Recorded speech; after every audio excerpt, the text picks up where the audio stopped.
Happy Tuesday, Bayang Karisa. Nagbabalik na naman po ako.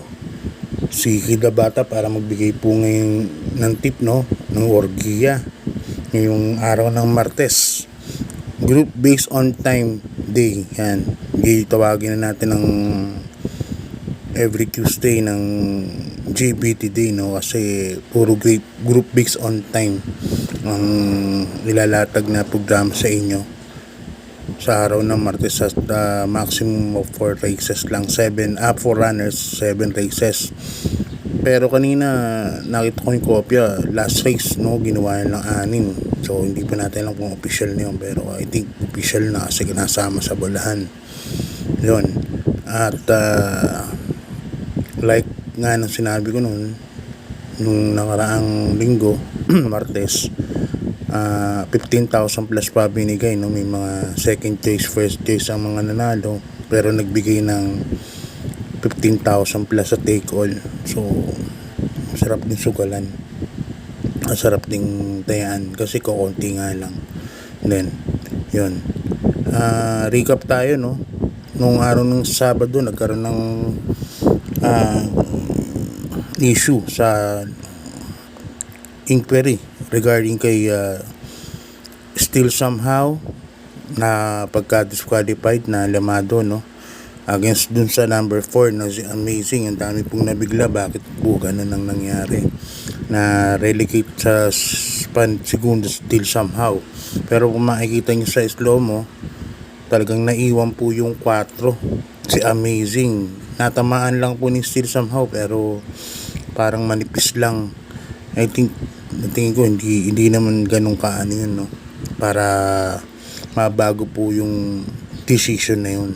At marami pong mga bayang kariksa sa social media na talagang medyo hindi nagandahan ang naging resulta nung disqualification na yun, ng inquiry na yun. So parang pinanigan po nila yung numero 4, si Amazing, na second choice yata ng malayo yun kesa kay Still Somehow na Lamado po dun sa karera na yun. So anyway, tapos nung Sunday naman yun, congrats kay Jeffrey Tagalog-Sarate, Super Jockey, race 1, race 2, race 3, Birdstone, Secretary. Yun ang nakakabigla, nung galing ng ginawa ni Jeff Banderang tapos sa 2,000 meters. Tapos yung race number 3, si Diversity, nanalo pang isa't kalahating katawan kay Easy Das It. Yun. At congratulations kay Jeff at saka sa connections ng tatlo, yung Jim Sevilla, yun, the secretary, si Congressman Arroyo, Juan Miguel Arroyo, saka yung Jose Misquera. Tapos congratulations na rin kay Mark Alvarez sa pagkapanalo ni June Cook kay Ma'am Tisha Sevilla. Yan. Start na tayo, race number 1. Madalian lang po ito. Rating group based on time. Ratings 11. Ang oras ng start ng karera natin na 5 ng hapon. Puro 1,400 po pag GBT. Puro 4 runners lang, ano. So saloyin ko na ito, number 2, runway 10. Puro single choices lang po tayo dahil 4 lang po ang mananalo, ang tatakbo. Race number 2, group based on time, rating 14. Yan.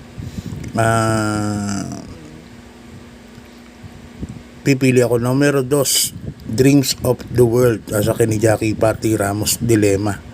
Parang alam ko mataas pa grupo sa rating base, no, nasa 14. Yan, si Dreams of the World, o mahigit pa, kaya yan ako. Tapos race number 3, group based on time, rating 16. Yan. Dito naman mga tatakbo: Shine, Ari Munding, Don Pedro, Princess Belle. Doon ako dun sa naka-long shot nakaraan na train ni JJ Casal. Number 3, Don Pedro. Ang ganda rin tinakbo kay Alison Pabilik nakaraan yan. Yan, kaya solo ko dyan.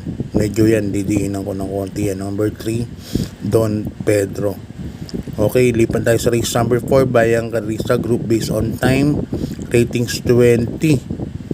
Yan, pinakambabang grupo yata to, no? Sa rating, sa group based on time. Dahil 6 to 20 po ang groupings niyan sa GPT. Super solo ko na to, numero 3, Lemon Bell, at saka ni Jackie Eco Serrano. Sobrang malayo po yan.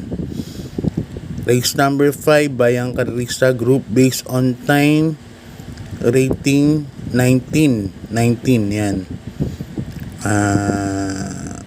Burning the Tracks, Access Deviation Solution, Daginding.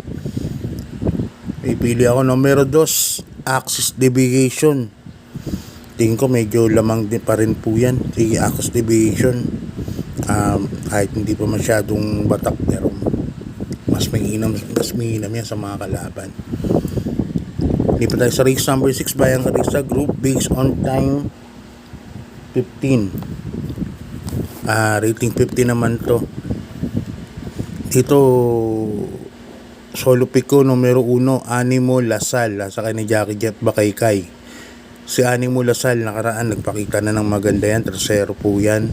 Kalimutan ko na sino nakakalaban, pero medyo mataas din po yung grupo na yun. Kaya Animo Lasal po ako dyan. Last race po, group based on time, rating 17. Yan, dito may 6 runners po ako. 6 runners po ang tatakbo, no?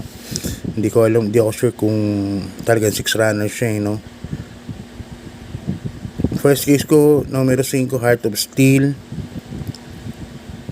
Second case ko, numero 4, Heritage. Hindi pa sure yan kung 6 talaga yan, kasi pagkakaalam ko talaga 4 lang na kabayo yan, eh.